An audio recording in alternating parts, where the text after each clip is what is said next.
우리가 생각하는 것보다 우리 인생은 굉장히 짧습니다. 성경은 우리의 인생에 대해서 이야기하면서 시편 기자가 이렇게 노래하지요.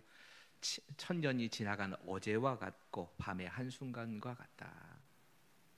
천년의 시간을 되돌이켜 봐도 그냥 어제처럼 하루 지나가는 것과 같고, 잠들어 있는 한두 시간이라고 하는 게 뭐 그냥 잠깐 후딱 지나가 버리는 거 아닙니까? 그렇게 인생이 지나가 버리는 것 같더라는 겁니다. 문제는 우리가 이 시간들에 대해서 못 느낄 때가 많습니다. 10대와 20대에는 굉장히 시간이 더디게 가는 것처럼 느껴집니다. 그래서 인생의 초반부에는 시간이 그냥 이렇게 천천히 흘러가는구나 하는 생각이 드는데, 30대를 넘어서고 40대에 들어서고 조금씩 우리의 지나가는 시간이 빨리 간다는 생각이 들기 시작합니다. 그래서 어떤 분들이 인생을 얘기를 하면서 마치 배수구가 있다면 이 배수관을 소용돌이 치면서 물이 빠져나가는 것 같다. 멀리에 있는 이 배수관, 죽음이라고 하는 배수관으로 빠져나가기 전까지는 굉장히 천천히 흘러가는 것 같은데, 배수관에 가까이 오면 가까이 올수록 속력이 빨라지는 것처럼 쑥 빠져나가 버린다는 겁니다. 이렇게 우리에게 허락되어 있는 짧은 인생을 살아가는 동안에 하나님께서 때로는 우리에게 이 죽음이라고 하는 것을 깨닫게 하시기 위해서 사랑하는 사람들의 죽음을 통해서 우리에게 죽음 이후를 대비하게 하실 때가 있습니다. 제가 장례를 이렇게 예배를 진행할 때에 자주 사용하는 말 가운데 이런 표현을 제가 종종 쓰지요. 장례식은 떠나가는 분이, 이미 세상을 떠나가신 그분이 가족들에게 주는 선물 같은 시간입니다. 여러분, 기독교의 장례는 누가 그 장례를 진행하는가가 중요한 건 아닙니다. 보여줄 뿐입니다. 죽은 사람을 위해서 장례를 치르는 건 아닙니다. 장례는 철저하게 이미 떠나보낸 후에 살아있는 사람들을 위한 겁니다. 장례 예식을 예배로 치렀다고 해서 그분의 영혼이 지옥에 간 사람이 천국으로 가는 것도 아니고, 또 반대로 이미 믿음을 분명하게 가지고 예수 그리스도의 십자가의 복음을 붙잡은 분이 장례 절차가 다른 절차로 진행된다고 해서 그의 영혼이 다시 지옥으로 가는 것도 아닙니다.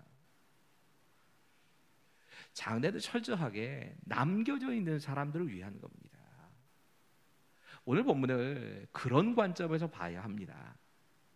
사실 지난 시간까지는 야곱의 죽음과 야곱의 이야기였다면, 어찌 생각하면 이 야곱의 장례의 이야기, 성경에서는 야곱의 변화된 이름은 이스라엘이라는 이름으로 다루고 있지만, 이스라엘, 야곱의 장례라고 하는 그 이야기는 그의 자녀들이 사랑하는 아버지를 어떻게 떠나보내는가 하는 이야기입니다. 장례식 그 자체가 우리에게 주는 교훈이 분명히 있다는 얘기입니다. 오늘 본문에 제일 먼저 우리가 보게 되어지는 말씀은 1절입니다. 1절은 이렇게 기록이 됩니다. 요셉이 그의 아버지의 얼굴에 구부려 울며 입 맞추고. 여러분, 이 말씀에서 처음으로 장례와 관련돼서, 사랑하는 사람의 죽음과 관련돼서 우리가 찾아야 될 메시지는 이겁니다. 같이 한번 읽어볼까요? 시작. 죽은 사람을 추억하며 우는 것은 아닙니다. 여러분, 요셉의 울음은 그냥 단순하게 겉으로 꾸며낸 울음이 아닙니다. 속에서부터 깊이 터져나온 울음이었습니다. 살아있는 동안에 아버지와 아들이 입맞추는 일도 굉장히 어려운 일일 겁니다. 한국 사회에서 그럴 겁니다. 근데 유대인들도 우리가 생각하는 것 이상으로 굉장히 가부장적인 문화이기 때문에 아버지와 아들이 살아있을 때도 입을 잘 안 맞춥니다. 죽은 사람입니다. 정황상으로 이걸 읽다 보면 요셉이 야곱이 죽은 후에 얼마 되지 않아서 입을 맞췄다고 생각이 듭니다. 그렇게 봐야 합니다. 이건 굉장히 위험한 일입니다.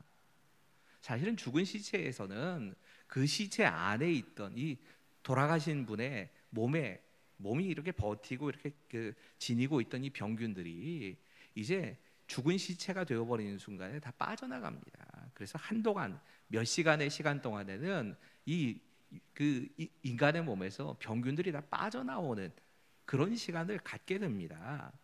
그렇기 때문에 시신을 가까이 한다고 하는 게 우리에게 그렇게 호락호락하고 쉬운 일이 아닙니다. 근데 아버지를 얼마나 사랑했으면 요셉이 죽은 시신인 아버지의 입에, 돌아가신 아버지의 입에 입을 맞춥니까? 그만큼 사랑을 표현하는 겁니다.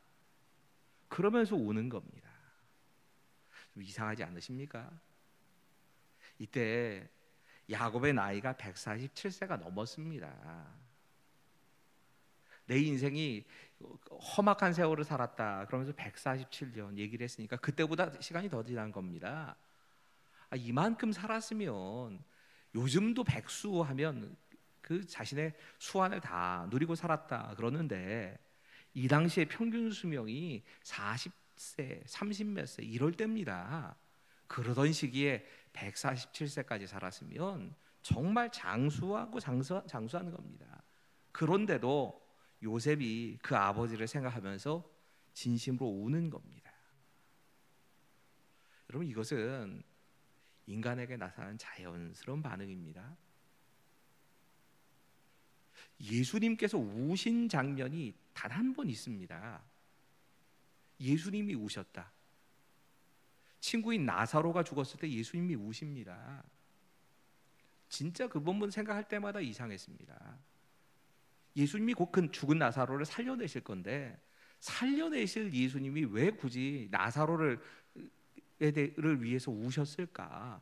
참 이해가 잘 안 갔는데 예수님 진짜 보여주시는 건 이겁니다. 우리가 그렇게 사랑하는 사람과의 헤어짐을 때문에 우는 건 자연스러운 거라는 겁니다.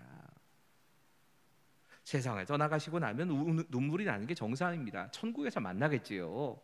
물론 우리가 그 말로 서로 위로하고 위로받게 됩니다. 그리고 분명한 건 진짜 그 소망이 우리에게 있습니다. 하지만 이 땅에서는 다시 못 보는 겁니다. 가끔 장례식을 가다 보면 가짜로 오시는 분들이 있습니다. 가짜 곡한다고 그러죠. 그렇게 울란 얘기 아닙니다. 그렇게 막 눈물을 짜내라는 얘기가 아닙니다. 그냥 자연스럽게 그 죽은 분과의 추억을 생각하면서 해드리지 못한 것 때문에 아쉽기도 하고 또 이랬으면 좋았을 텐데 하는 자책하는 눈물도 있고, 이런 눈물을 흘리는 것은 예수를 믿는 우리라고 다를 바 없습니다. 성경은 결코 장례식 천국에서 만날 거니까 울지 말아라 하는 말씀은 없습니다. 그것 때문에 정죄감을 가지실 필요가 없습니다. 두 번째로 이 본문에서 우리가 찾아봐야 될 것은 사랑하는 사람의 죽음을 통해서 교훈을 얻어야 한다는 겁니다. 우리 함께 2절과 3절의 말씀을 같이 읽습니다. 같이 읽지요. 시작. 그 수종드는 의원에게 명하여 처리하게. 의원이 이스라엘에게 그대로 하되 40일이 걸렸으니 향으로 처리하는 데는 이 날수가 걸리며 애굽 사람들은 70일 동안 그를 위하여 곡하였더라. 이제부터 야곱의 장례를 치르는 얘기가 나오는데 이 장례가 좀 이상한 게 몇 개가 있습니다. 처음으로 이상하다 느껴지는 것은 너무 이 장례가 긴 시간 동안 치러지고 있다는 게 이상한 겁니다. 물론 이유가 약간은 있습니다. 이 야곱의 시신을 가나안에 묻어야 하기 때문에 이 가나안까지 가는 동안에 야곱의 시신이 부패하지 않도록 이집트에서는 미라를 처리하는 방법이 있었기 때문에 아마도 이 미라를 만드는 방식으로 40일간 향품으로 처리하고 뭐 이런 과정들을 거쳤을 겁니다. 가나안까지 애굽에서 이 직선거리로 가도 500km 정도 되기 때문에 이렇게 준비를 단단히 하는 것이 필요합니다. 부패하지 못하도록 막아야 하는 거지요. 근데 그래도 그 다음도 이해가 안 갑니다. 70일간은 곡을 합니다. 40일간 시체 처리하고 70일간을 곡을 하면 석 달에 넘는 기간, 석 달 20일간 이 시체를 처리하는 기간만 그렇게 걸린 겁니다. 여러분, 이 시신에 향품을 처리했다고 하는 건 한마디로 말하자면 시신에서 냄새가 나지 않게 하기 위해서 하는 겁니다. 우리 장례를 가다 보면 그리스도인들의 장례는 꽃을 갖다 놓고요. 그리고 믿지 않는 분들의 장례는 향을 피우는 경우가 많이 있지요. 사실은 향을 피우고 꽃을 갖다 놓는 이유는 시신의 썩은 냄새를 나지 않게 하기 위해서입니다. 그게 제일 큰 겁니다. 그래서 제일 냄새가 이렇게 조금 진한 꽃들을 갖다 놓는 겁니다. 사실 요즘은 거기 뒤에 시신이 없지 않습니까? 냉동창고에 보관되어 있기 때문에 그것도 굳이 그냥 무능하다라고 생각하고 할 뿐입니다. 그리고 가능하시다면 내가 진짜 그 가족들과 싸울 일이 아니라면 꽃을 갖다 놓으시는 게 좋습니다. 향을 피우는 건 어떤 의미에선 예전에는 귀신을 부르는 의미를 갖고 있었기 때문에, 그래서 가능하면 이렇게 향을 피우는 것보다는 전통적으로는 이 꽃을 꽂아드리는 게 맞습니다. 네, 굳이 뭐 향을 피워 놓으신다고 해도 제가 거기 뭐라고 하지 않겠지만 그런 미신적인 요소가 약간 있는 겁니다. 근데 진짜 이상한 건 왜 이렇게 거창하게 장례를 치렀냐는 겁니다. 사실 이 정도의 장례는 이집트의 왕 바로라고 불리는 이 파라오의 국장을 할 때나 하는 그런 장례입니다. 사실 이 4개월에 가까운 시간 동안에 장례가 치러지는 시간 동안에 물론 그 오전 시간은 다 근무합니다. 오전 시간은 할 거 다 하고 저녁 시간에만 문상을 받고 하기 때문에 한편으로는 그만큼 야곱이 그 이집트 사람들에게 존경을 받았다는 의미이기도 하고요. 또 다른 의미에는 요셉의 권세가 그렇게 대단했다는 의미도 됩니다. 요셉의 눈치를 보고 아니면 요셉의 집에 장례 났으니까 다 와서 문상을 해야 돼. 그런 상황이다 보니까 아마 이렇게 했을 가능성이 많이 있습니다. 그래도 그렇지요. 여러분, 우리가 장로교회 창시자인 칼빈이 무덤도 만들지 말라, 이게 누구의 무덤인지 알지 못하게 그냥 묻어달라, 그 유언을 했다고 하는 거다. 부흥사인 D.L. 무디가 돌로 비석을 만들지 말아라 이렇게 유언했다는 사실을 압니다. 그에 비하면 야곱의 장례는 너무 거창한 거 아닙니까? 마치 무슨 우상 숭배하는 것처럼 그렇게 너무 대단한 게 아닌가 하는 겁니다. 근데 그런 의미가 아닙니다. 지금 이 긴 시간의 장례를 통해서 요셉과 그의 형제들은 이 야곱의 장례를 통해 그들이 바라봐야 할 하나님 나라를 봐야 한 시간이었던 겁니다.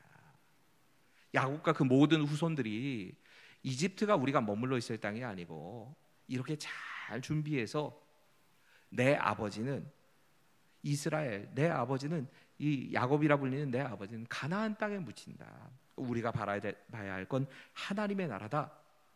이것에 대해서 본 겁니다. 설교를 준비하면서 그런 생각을 해봤습니다. 만약에라도 이 야곱의 유언에 따라서 이스라엘 백성들이 가나안 땅에 아버지 무덤을 안 만들었으면 어땠을까? 가정입니다. 이건 제 생각입니다. 아마 그랬다면 이집트에서 워낙 가지고 누리고 사는 게 많았기 때문에 이집트 사람들이랑 똑같아졌을 겁니다. 야곱의 가족 자체가 신앙인이 아니라 그냥 세상과 똑같은 사람으로 그냥 동화돼서 살아가고 말았을 겁니다. 그랬을 가능성이 제일 많습니다. 근데 이 야곱이 유언한 이 유언의 말씀을 지키기 위해서 이 장례를 치르면서 애굽의 문화나 애굽 사람들과 우리는 다른 사람들이구나, 우리는 가나안을 바라보고 살아야 될 사람들이야, 이걸 생각하게 된 겁니다. 여러분, 우리가 장례를 통해서 무엇을 배우는가가 중요한 겁니다. 칼빈이 무덤을 만들지 말라는 얘기는 자신의 업적을 사람들이 기리면서 마치 뭐 대단한 사람인 것처럼 추켜 세우는 이런 우상화 작업이 일어날까 봐 그래서 안 된다, 하나님께서만 온전히 영광을 받으셔야 돼, 그것 때문에 그렇게 유언한 겁니다. 무디가 돌 비석을 세우지 말란 말은 나에게 세워져야 될 돌 비석 세우는 대신에 정말 사람들 한 사람 한 사람의 전도자들이 일어나서 복음을 증거하는 전도자들이 진짜 내 인생의 비석이 됐으면 좋겠다, 그런 의미에서 비석 세우지 말라고 한 겁니다. 칼빈이 했으니까 무디가 했으니까 우리가 똑같이 해야 되는 거 아닙니다. 중요한 건 무엇을 배우는가 하는 겁니다.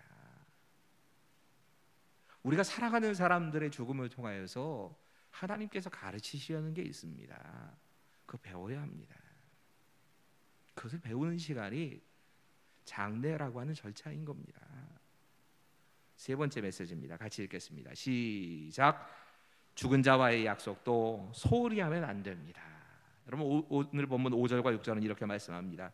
우리 아버지가 나로 맹세하게 하여 이르되 내가 죽거든 가나안 땅에 내가 파놓은 묘실에 나를 장사하라 하였으니 나로 올라가서 아버지를 장사하게 하소서. 내가 다시 오리이다 하라 하였더니 바로가 이르되 그가 내게 시킨 맹세대로 올라가서 내 아버지를 장사하라. 여러분 지금 이 우리 번역이 마치 요셉이 바로에게 좀 예의 없이 반말을 하는 것처럼 번역이 되어 있습니다. 사실은 이 성경의 원어는 굉장히 극존칭을 쓰고 있습니다. 그러니까 예절을 최대한 잘 갖추면서 바로에게 이렇게 해달라고 허락해달라고 요청을 하는 겁니다.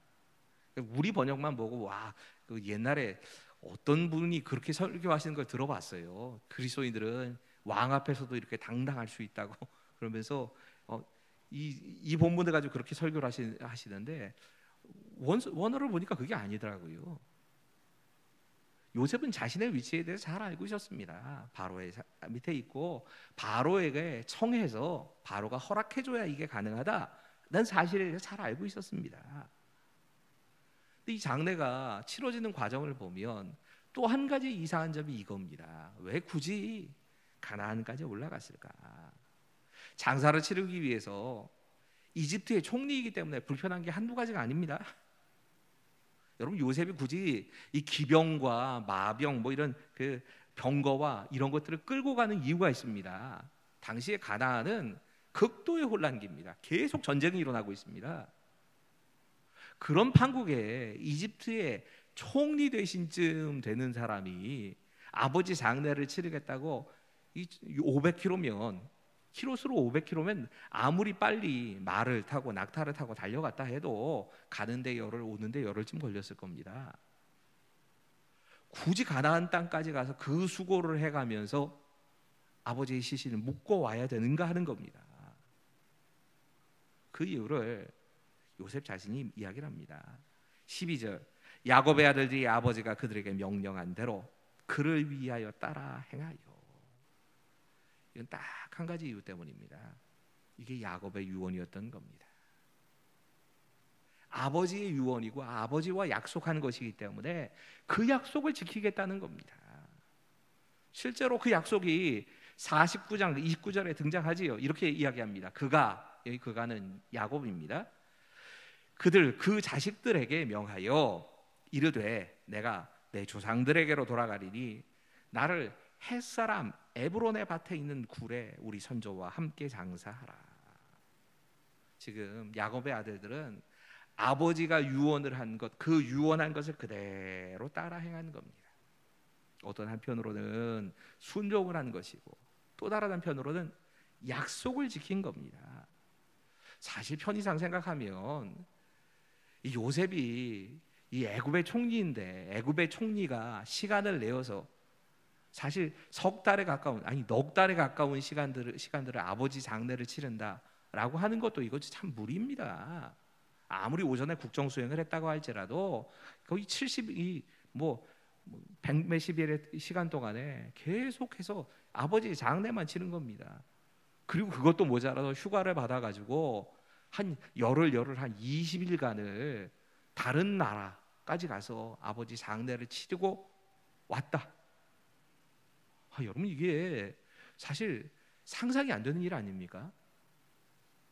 우리나라 같으면 이게 용납이 될까요? 물론 이 이집트라고 하는 나라가 이렇게 국장을 치를 때는 이런 절차를 치렀습니다. 그렇기 때문에 어느 정도 이해는 할 수 있었을 겁니다. 아버지를 마치 왕처럼 대우하면서 이렇게 그 장례를 치렀구나. 이렇게 어느 정도 이해는 할 수 있을지 모르지만 그래도 모든 책임을 져야 돼. 국정을 책임지는 총리 대신이 한 20일을 나라를 비운다? 그걸 허락해 준 바로도 희한한 겁니다. 저는 예전에는 그냥 이 말이 단순하게 느껴졌는데 이 왕인 파라오가 대단하게 요셉을 신뢰했구나. 근데 이 모습을 통해서 실제로 요셉이 보여주는 건 죽은 아버지와의 약속도 잊어버리지 않고 그대로 지킨 겁니다. 그리고 그 말에도 그대로 순종을 했다는 겁니다. 여러분, 예수 믿는 우리가 함부로 약속하지 않는 게 좋습니다. 저도 조심하려고 애를 씁니다. 그리고 일단 약속이 됐으면 지키려고 애써야 합니다. 우리가 해야 될 최선의 노력을 다해서 애쓰면서 지켜야 합니다. 될 수 있는 한 쉽게 약속하지 않는 것도 중요하고, 약속을 했으면 정말 최선을 다해서 그 약속을 지키려고 애쓰는 게 우리에게 반드시 필요한 겁니다. 돌아가신 아버지를 위해서도 그 약속을 지킨 겁니다. 그런 신실함이 요셉에게 있었던 겁니다. 또 한편으로 생각을 해보면 이런 순종의 자세가 그의 자녀들이 야곱이 베풀어준 그 축복을 유산으로 물려받게 되는 이유가 됩니다. 부모인 우리가 정말 자녀들을 위해서 할 수 있는 최선의 것을 준비하고, 또 하나님께서 3, 4대까지 우리가 정말 하나님 앞에 충성하면 3, 4대까지 복을 주신다 하는 약속이 있기 때문에 그런 복과 은혜를 쌓아둔다 할지라도 우리 자녀들이 그것을 받은 믿음의 그릇이 준비 안 되면 아무리 귀한 것이 유산으로 남과 있어서도 우리 자녀들이 순종하지 않으면, 믿음을 받아들이지 않으면 그 복과 은혜는 누릴 수 없는 겁니다. 지금 하나님께 순종하는 사람, 그 사람이 부모에게도 순종하는 모습을 나타내는 것이고, 또 한편으로 이 하나님의 명령과 부모에게 순종한 이것이 진짜 이스라엘 백성들에게는 복으로 이어졌다는 것을 꼭 기억해야 합니다. 여러분, 하나님과의 약속, 그리고 또 믿음의 부모님과의 약속에 대해서 귀히 여길 줄 알아야 합니다. 오늘 본문에서 이야기하고 있는 이 죽음의 예식의 또 다른 메시지는 이겁니다. 같이 한번 읽어볼까요? 시작. 죽음의 예식이 끝난 후 복귀해야 합니다. 오늘 보면 14절은 이렇게 말씀합니다. 요셉이 아버지를 장사한 후에 자기 형제와 호상꾼과 함께 애굽으로 돌아왔더라. 요셉은 바로와 했던 약속도 성실하게 지킨 겁니다. 사실 정말 바로가 무리한 장례 절차를 다 허락해 줬다라고 제 생각엔 그럽니다. 좀 무리한 겁니다. 그런데도 바로가 이 야곱의 장례 절차를 다 이렇게 허락할 수 있었던 이유가 사실 여기에 있습니다. 요셉이 믿음직했던 겁니다. 요셉이 요구를 하는 거라면, 다른 사람은 모르겠는데 요셉이라면 이건 인정하고 그렇게 약속을 지켜줄 거예요. 아버지하고 약속한 말 때문에 저렇게 하는 건데, 그리고 그 말을 지켜서 다시 돌아오겠다, 그리고 다시 열심히 일하겠다는 약속을 했으면 그 약속도 지킬 거야, 이렇게 생각을 했던 겁니다. 그리고 진짜 요셉은 다시 자신의 생활로 되돌아왔습니다. 여러분, 우리에게는 이런 시간이 꼭 필요합니다. 장례를 치르면서 충분히 애도할 수 있는 시간이 우리에게도 필요합니다. 떠나가신 분을 추억하고 그분을 떠나보내는 시간이 우리에게 반드시 필요합니다. 하지만 여기서 끝나는 게 아니고요, 우리가 부활의 소망을 가지고 다시 장례를 치른 이후에는 일상생활로 돌아와야 합니다. 하나님께서 내게 맡기신 시간들을 어떻게 하면 하나님 뜻대로 잘 사용할 것인가, 우리 일상생활로 돌아가서 이런 시간들로 다시 되돌아와야 하는 겁니다. 며칠 전인데 국민일보의 컬럼을 읽다가 이런 제목의 컬럼을 읽어봤습니다. 여행은 돌아올 집이 있을 때 비로소 의미가 있다. 부산 장신대를 섬기고 계신 탁지일 교수님의 글이었는데, 이 탁지일 교수님은 사실은 신천지에서 이탈하는 사람들이 계속 지금 폭주하고 있는데, 어떤 기사를 보니까 그렇더라고요. 지금 신천지의 한 30% 정도가 이탈을 했답니다. 그래서 지금 한 15만 명 정도만 남았답니다. 교육생들 가운데는 뭐 7, 80%가 다 떨어져 나갔고, 그리고 그 안에 있는 그 성도들 가운데서도 뭐 몇만 명의 사람들이 다 빠져나와서 그래서 지금 여기저기 떠돌고 있는 상태랍니다. 근데 이런 사람들에 대해서 이야기를 하면서 한국 교회가 집이 되어서 마치 가족을 품는 것처럼 이렇게 그들을 좀 품어줘야 한다. 고향이 되어줘야 한다. 그들을 바이러스 취급을 하지 말고 악성 바이러스 취급하면서 내쫓지 말고 그들을 포용해줘야 한다. 그래서 그것을 위해서 이렇게 준비하자. 뭐 이런 그런 내용의 글이었습니다. 그런데 이 글에 앞에 있는 몇 문장이 사실은 그런 내용의 글인데 앞에 있는 몇 문장이 좀 다르게 느껴졌습니다. 그 내용을 좀 소개하고 싶습니다. 여행에서 돌아갈 집이 없다면 방랑이고 유랑이다. 반복적 일상과 소소한 싸움이 끊이지 않더라도 편안하게 머물 수 있는 집이 있다면 최고다. 익숙한 가족들과 공간이 기다리는 집으로 돌아간다는 희망이 있기에 비로소 여행은 의미를 갖는다. 참 많이 생각하게 되는 글이었습니다. 탁질 교수는 사실은 그러한 집과 같은 역할을 교회와 또 이탈자들의 가족이 해달라라고 하는 부탁을 담아서 하는 말이었는데, 또 한편으로 생각하면 이 돌아갈 집이 사랑하는 사람들이라는 의미를 담았다는 생각을 해왔습니다. 우리가 세상에서 방황을 하기도 하고 여러 가지 어려움을 겪는다 할지라도 다시 돌아갈 집이라고 생각하면서 가족의 품으로 돌아오는다, 이렇게 의미가 이해가 됐고요. 또 한편 생각을 해보면 이 돌아갈 집이 그리스도인 우리에게는 하나님의 품이 아닌가.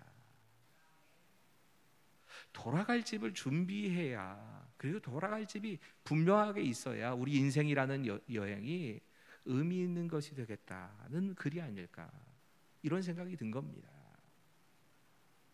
한 목사님께서 자기가 신학교를 다니던 시절에 신학교 교수님이 학생들에게 숙제 하나를 내줬답니다. 내일 죽는다라는 가정을 가지고 진짜 내일 죽는다고 생각하라고 유서를 한번 써봐라. 뭐 재산을 얼마나 남겨두고 뭐 이런 거 아니라 내일 죽는다면 나는 오늘 이렇게 살아보겠다, 어떻게 정리할까 하면서 유서를 쓰는 심적으로 한번 써봐라. 평상시에는 뭐 그렇게 진지하게 생각하지 않는 수업이었는데 이 말에 이 목사님이 굉장히 심각하게 느껴졌답니다. 그러면서 자신의 죽음에 대해서 곰곰이 묵상을 하는데 이미 뭐 지나간 시간에 대해서 어떻게 할 수가 없지 않습니까? 그건 뭐 후회를 해도 안 되겠고 뭐 아무것도 안 되겠다. 근데 또 한편으로 생각이 드는 건 나는 죽을 준비가 됐나 하는 생각이 들더랍니다. 진짜 내가 죽을 준비가 되어 있을까? 지금까지 정말 내가 마음껏 살았던 그 인생이 참 더덥게 느껴지더랍니다. 후회도 하고 회개도 하고 하는 그런 마음이 있지만 되돌릴 수는 없다는 생각이 들더랍니다. 교수님이 이 글을 쓰게 하는데 뭔가 의도가 있겠다는 생각을 가지고 내가 최대한 남아있는 삶은 어떻게 살아야 할까? 내일 죽는다는 유서가 아니라 난 남은 삶을 어떻게 살까 하는 걸 결단하게 되셨답니다. 제일 원하는 건 하나님 앞에 갔을 때 하나님께서 착하고 충성된 용이다, 이 한마디 해주시면 이거야말로 나한테 제일 행복하겠다 하는 생각을 하고, 그러려면 내가 어떻게 살아야 할까 하고 적어놓고 그것을 지금까지 계속 실천하고 계시다 하면서 그 내용을 글을 쓰신 걸 봤습니다. 이렇게 글을 쓰셨더라고요. 첫째, 빚진 자의 심정으로 살아야겠다. 예수님께서 나를 위해 피 흘려주신 그 예수 그리스도의 십자가의 빚을 생각하고 그 사랑의 빚을 갚는 심정으로 살아야겠다. 둘째, 육신의 움직임이 가능할 때 하나님이 맡기신 일을 더 많이 해야겠다. 일할 수 있을 때. 셋째, 세상 것에 미련 두지 않기 위해 필요 없는 것, 어쩌다 필요할 것 같아서 보관하고 있는 것 모두 버려야겠다. 저도 이 세 번째 읽다가 그래, 전 제일 먼저 생각나는 게 책이었습니다. 책 가운데도 계속 꼭 이거 언젠가 읽겠지 하고 가지고 있는 책이 아니라 이거 그래도 여전히 지금 읽고 있기 때문에 마음껏 못 버리는데 그 생각 좀 나더라고요. 넷째, 세상 것에 매달리지 않아야겠다. 다섯째, 죽을 때 웃으면서 아름답게 죽을 수 있도록 늘 기도해야겠다. 이 목사님이 이 글을 쓰시고 나서 우리가 뭐 아름다운 순교나 위대한 죽음을 생각하기엔 참 평범한 사람들이긴 한데, 그래도 하나님의 자녀답게 주님의 일을 위해서 최선을 다하고 살다가 마지막으로 유언으로 이렇게 남기고 죽으면 참 행복한 인생이 아니었겠나 생각하면서 마지막 유언을 밑에다 한번 적어봤답니다. 지금까지 내 인생을 인도해 주시고 내 영혼을 책임져 주신 하나님 감사합니다. 여러분, 죽음은 어떤 의미에서는 돌아가는 겁니다. 우리가 하나님 품으로 다시 돌아가는 겁니다. 우리의 조상들이 하나님께 돌아갔던 것처럼 우리도 언젠가는 그 날이 그렇게 길게 남아있는 건 아니고요, 돌아갈 날이 올 겁니다. 죽음이 마지막은 아닙니다. 죽음으로 우리 인생이 끝나는 게 아닙니다. 우리도 하나님의 품에서의 또 다른 인생이 기다리고 있다는 걸 압니다. 그렇기 때문에 우리의 인생의 마지막을 내가 어떻게 살아내야 할까, 마지막까지 어떻게 달려가야 할까, 이것에 대해서 물으면서 가야 되는 겁니다. 오늘 야곱의 장례를 통해서 이 죽음 앞에서 사랑하는 사람을 위하여서 슬퍼하는 것이 잘못이 아니다 한 것을 하나님이 말씀하십니다. 사랑하는 사람을 위해 슬퍼하는 건 죄 아닙니다. 잘못 아닙니다. 하지만 그 죽음을 통해서 교훈을 얻어야 합니다. 하나님이 가르치신 것이 분명히 있습니다. 그리고 세상을 떠나간 그 사람과의 약속이라 할지라도 그 약속을 지키기 위해서 애써야 합니다. 요셉은 그 장례가 모두 끝난 후에 일상으로 돌아옵니다. 그리고 그 일상으로 돌아와서는 하나님께서 맡기신 마지막 사명을 향하여서 자신의 인생이 끝나기까지 다름질을 합니다. 이것이 오늘 저와 여러분에게 이 본문을 통해서 주시는 말씀입니다. 기도하겠습니다. 하나님, 야곱의 장래의 모습을 보면서 우리가 우리 하나님 앞에서 어떤 모습으로 서야 할까를 말씀을 통해 배우게 하여 주시옵소서. 사랑하는 사람을 떠나보내며 울었던 이 야곱의 모습을 보면서, 이 요셉과 그 형제들의 모습을 보면서 우리가 장래에 가지고 있는 그 슬픔과 아픔을 가진 형제 자매들에 대해서 위로하는 마음 갖게 하여 주시고, 우리에게 동일하게 하나님께서 이 장래의 절차를 통해 가르치시는 것을 배우는 시간이 되게 하시고, 장래가 단순하게 그냥 떠나보냄의 시간으로만 끝나지 않게 하시고, 이 장래를 통하여서 하나님께서 주신 약속과 고인과 한 약속, 이것을 기억하고 일상으로 돌아와 하나님이 기뻐하시는 삶을 살아가는 우리 모두가 될 수 있도록 주님 도와주시옵소서. 주의 도우심과 은혜가 우리 모두의 삶 가운데 계속적으로 아름답게 이어지기를 구하면서 예수님의 이름으로 감사하며 기도하옵나이다.